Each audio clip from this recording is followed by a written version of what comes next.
గతంలో మేము వెళ్ళిన తర్వాత కూడా వెళ్ళొచ్చినప్పుడు చెప్పాం, చాలా మంది చర్చించాం, 3-4 ఎంఓయూలు చేసుకున్నాం. తర్వాత జరిగినటువంటి ఎంఓయూల్ని గ్రౌండ్ చేశాం. ప్రాజెక్టులు నడుస్తూ ఉన్నాయి. తీరా మీరు చేసింది నిన్న వెళ్ళి చేసింది ఏంటంటే, జేఎస్డబ్ల్యూ జిందాల్ వారు రాష్ట్రంలో పెట్టాల్సినటువంటి 3.5 లక్షల కోట్ల రూపాయల పెట్టుబడుల్ని మీరు పెట్టకుండా వాళ్ళు తగిలేశారు బయటికి. ఆ పెట్టుబడి అంతా కూడా ఈరోజు మహారాష్ట్రకు పోయింది.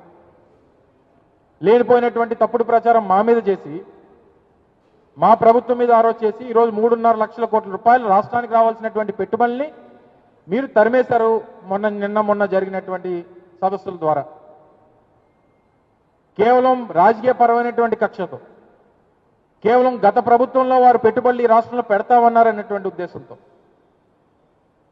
రాష్ట్రానికి మీరు అన్యాయం చేసినటువంటి సందర్భాన్ని ఈరోజు మీ ద్వారా ప్రజలకు తెలియజేస్తా ఉన్నాం. పోనీ అదేం పొల్యూటింగ్ ఇండస్ట్రీ కాదు, గ్రీన్ ఎనర్జీకి సంబంధించి 3.5 లక్షల కోట్ల రూపాయల పెట్టుబడులు ఈ రాష్ట్రంలో పెడతామని చెప్పి ఆ రోజు జిందాల్ ఆ రోజు అప్పుడు ముఖ్యమంత్రి జగన్మోహన్ రెడ్డి గారితో చర్చించి ముందుకు వస్తే, ఈ పెట్టుబడులన్నీ కూడా ఆ రోజు జగన్మోహన్ రెడ్డి గారి హయాంలో వారు ముందుకు వచ్చారనేటువంటి ఉద్దేశంతో నిన్న వారిని తరిమేసేటువంటి కార్యక్రమం చేశారు.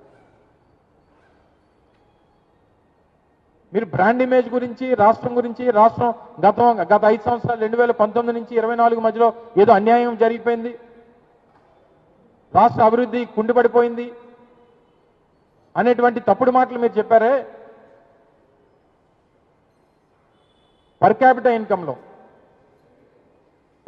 ఇన్కంలో 2019 సంవత్సరం అంటే తెలుగుదేశం పార్టీ ఆ రోజు అధికారంలోంచి దిగిపోయినటువంటి సమయానికి పర్ క్యాపిటా అంటే తలసరి ఆదాయం దేశంలో 18వ స్థానంలో ఉన్నటువంటి ఆంధ్రప్రదేశ్ రాష్ట్రం 2024 వైఎస్ఆర్ కాంగ్రెస్ పార్టీ ప్రభుత్వం దిగిపోయేటువంటి సమయానికి 15వ స్థానంలో తీసుకొని వచ్చాం. 18వ స్థానం నుంచి 15వ స్థానంలోకి పర్ క్యాపిటా ఇన్కమ్ రాష్ట్ర తలసరి ఆదాయాన్ని 3-4 స్థానాలు పైకి తీసుకొని వచ్చేటువంటి కార్యక్రమం చేసింది వైఎస్ఆర్ కాంగ్రెస్ పార్టీ ప్రభుత్వం జగన్మోహన్ రెడ్డి గారి నాయకత్వంలో. అలాగే ఇండస్ట్రియల్ గ్రోత్లో, మ్యానుఫ్యాక్చరింగ్లో కానీ, లేకపోతే ఫార్మాలో కానీ, ఇతరితర ఇండస్ట్రీస్లో 11వ స్థానంలో ఉన్నటువంటి ఇండస్ట్రియల్ గ్రోత్, దేశంలో 11వ స్థానంలో ఉన్నటువంటి ఆంధ్రప్రదేశ్ని 2019 తెలుగుదేశం పార్టీ ప్రభుత్వం పడిపోయేటువంటి సమయానికి 11వ స్థానంలో ఉన్నటువంటి దాన్ని 2024కు వచ్చేసరికి ఈరోజు 9వ స్థానంలోకి తీసుకొని వచ్చాం.